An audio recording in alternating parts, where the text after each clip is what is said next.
Hello.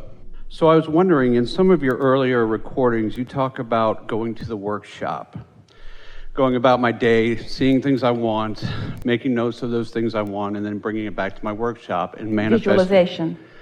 Yeah, and then manifesting that in my workshop every day. But then you have the meditation piece, which is like spend 15 minutes meditating, breathing, 3 breaths, 5 breaths out. You know, you're always like, you don't need to do too much of it. Too much of it is, not a good thing. So what should I be doing? Should I be doing the workshop or should I be doing the meditation? Well, what you described here were step 3 first and step 1. In other words, the meditation is putting yourself in the place of allowing what you've asked for to be realized by you. Because if you're not offering contradictory thought, your vibration will raise, and then you will realize, then thoughts will come and impulses will come. The visualization is really helpful when you are in alignment with your desire. So it's a really good question, and we're going to explain it to you here so you'll know exactly what to do. Let's begin here. Every subject is really 2 subjects, wanted and absence of what is wanted. And you are in the vicinity of one or the other, usually. When you want something and you are in vibrational alignment with what you want, then the more detail you give to it, the more you think about it, the more good feeling thoughts you have about it, then the more you practice the vibration that allows it to flow into your experience. It's what expectancy is. Expectation is a powerful state of being because it means that what you want and what you believe are in the same place. Let's clarify. Positive expectation is that. You could negatively expect something too, which is what you don't want and what you believe. So expectation is really a sort of defining of what your point of attraction is in any moment in time.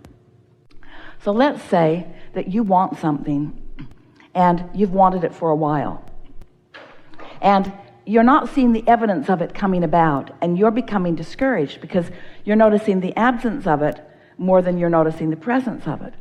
Well, under those conditions, we would not encourage you to go to a workshop and try to imagine it, because you've already got contradictory energy going on. So any thought you think about it is going to add to the it isn't working more than it's going to add to the it is working. So something that you doubt, meditation is a better tool for you, because in the absence of thought, your vibration will raise. But let's say you want something, you've been wanting it for a while, and you've been tuned in, you're feeling good, and an idea occurs to you. When that idea occurs to you, we would milk it for all it's worth. In other words, when you get that idea and you say, I've got a great idea, we would sit, we would sketch it, we would draw it, we would think about it, we would even talk about it with others. We would get the energy of that moving. So what we're really talking about is momentum. You got to know in which direction the momentum is going. If the momentum is going toward what you want, then be more descriptive. If the momentum is going away from what you want, then shut it down, take a nap, go to sleep, meditate. Clear? Clear. That's a great question, because I'm about to buy a vehicle, and I've been thinking about this vehicle. I sit on the rowing machine at the gym every day, and I visualize, actualize, and it's this close I can taste it, but the money's not there in the bank, so I think I pinched myself off. I'm in the momentum. Is it okay to expect that that's going to take care of itself? Yes, it is. In fact, that is the exact thing to do. But let's talk about this for a minute. When you want something that you do not believe that you have the means to, what does that feel like? It feels like discouragement. It feels like tension. It feels like stress. So if you keep being on your rowing machine and you keep thinking about it and the stress gets bigger, then what you're doing is not helping. It would be better for you to sort of back off from it a little bit. But this is the piece that we really want you to hear. Oh, we so want you to hear this, because everything that everyone wants, no matter what it is, a material object or a state of being or a pile of money or a relationship, a circumstance or an event, everything that everybody wants is because they believe they would feel better in the having of it. So we don't want the full manifestation of that vehicle to be necessary in order for you to feel good. Now we know when you get it, you're going to really feel happy. But we want that happiness to just feel like the next logical step, not bouncing off the wall, oh, a miracle has happened. Can you feel what we're getting at? So, do you believe that what we said about sifting and sorting, you said you've been thinking about this for a long while. Every time you drive a vehicle that doesn't please you, you launch part of one that does. Every time something is not wanted, what is wanted goes into this vibrational reality. So, do you believe that there is a vibrational version already in existence? You and that new vehicle already in existence. Not very satisfying because you can't drive it yet, but do you accept that there is a vibrational reality already there? Absolutely. So, since you accept that there is a vibrational reality already there, then a source is there with you, with it. In other words, it's a vibrational reality that already exists. And source is calling you on this path of least resistance to the full realization of it. So, what's the first thing that's going to happen? Ideas about it, your clarification about it, the emotion about it. And when that emotion that you feel about it feels exciting, when it is exhilarating to you to think about it, that means that the manifestation is well underway, because it's a very short distance from that vibrational state of being where you're joyful, even in the absence of it. It feels in almost immediately under those conditions. But most people don't allow themselves to be in that joyful state unless it has already happened. In other words, they want to see it before they feel like this. So that brings us to the most important discussion that we will ever have with any of you, which is unconditional joy, unconditional positive expectation, unconditional. The vehicle isn't there yet, but the joy about it is. Because when the joy about something is there, it has to morph into the full realization of it. It is illogical. It cannot not be. But you can't be discouraged and go there. You can't be disappointed and get there. You see what we're talking about? You got to find the vibration first. Now we know there are so many things that you do relative to your action. And so it feels like, well, if I could just work more, if I could just make more money, if I could just find some way. And yes, we're not saying that all of those things won't be part of the process that will bring you to what you're wanting. We're just saying you can't get there from discouragement, but you can get there from joy. So the answer to your question is, if it turns you on and lights you up to think about it, then do all of that you can. But do it for the lighting up, not because you need the vehicle. That's the piece that we so much want you to hear. If you're imagining it and feeling good, that's success. But so often you say, you have this ulterior motive. Okay, I'll do that so that I can get that. And if that's the motive, then since you haven't got that, then this gets old. But if you're doing this, if you're finding the thought of it because it thrills you to find the thought of it, if it feels good to think about it. I'm afraid it's giving me more joy thinking about it than actually doing it. Well, here's the thing. If something is giving you joy, it's coming. But if you're afraid, it's not. So we don't believe that you're afraid of it coming. And we don't believe that you are really afraid that, well, we see what you mean.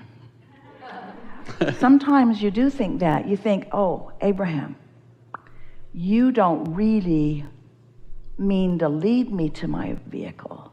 You just want to lead me to happiness. That's so tricky.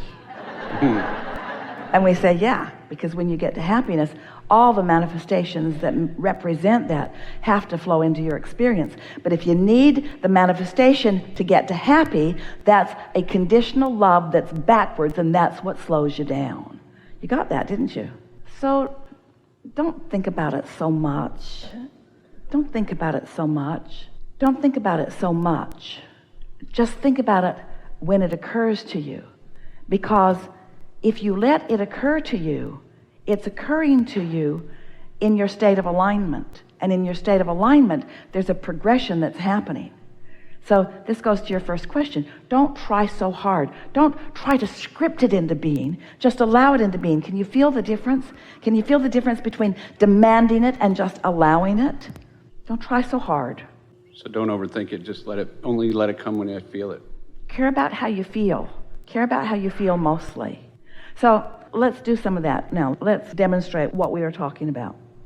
So what's the feeling of this vehicle? What's it feel like? Adventure. Adventure?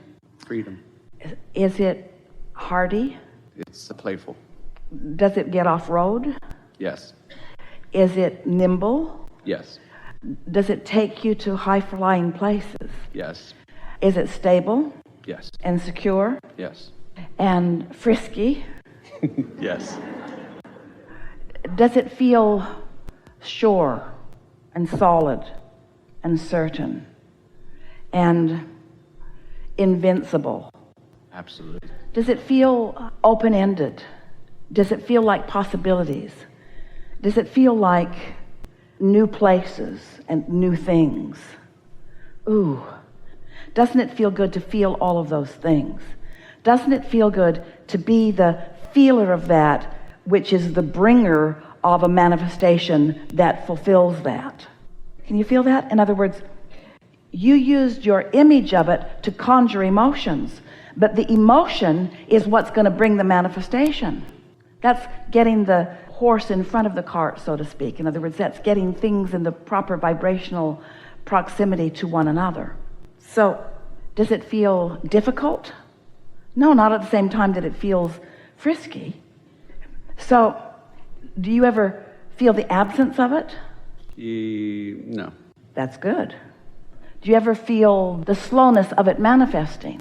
I mean, it's manifested in my mind so quickly, there's no slowness to it. So when you say, I'm almost afraid, so that little feeling of discomfort that sometimes comes is mild, but you can morph that or shift that by remembering how nimble it is, by remembering how robust it is, by remembering how solid it is, by remembering how secure it is, by remembering how good it feels, by thinking about how it smells.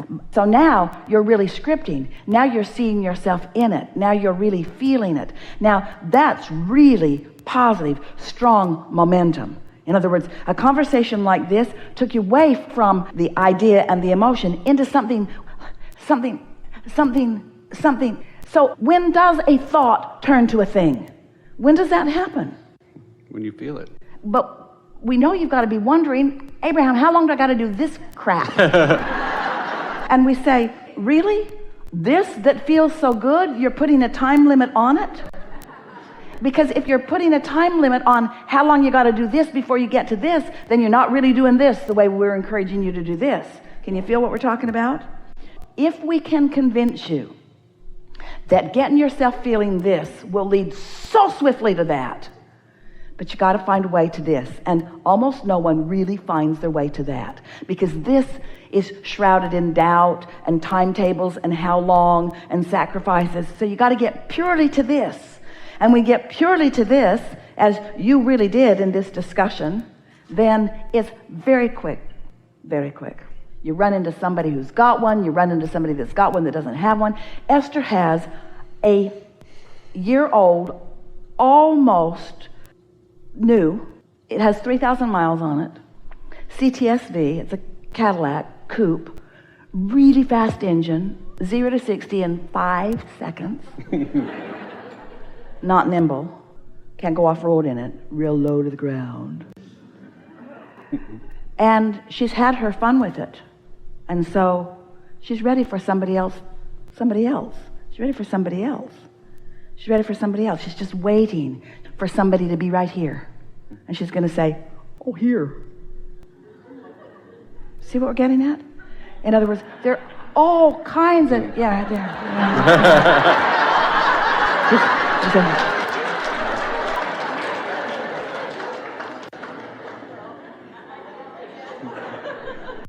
As you are co-creating with one another, you have no idea the readiness that others have to play with you, because in most cases you don't get here and you don't stay there long enough to allow those things to happen.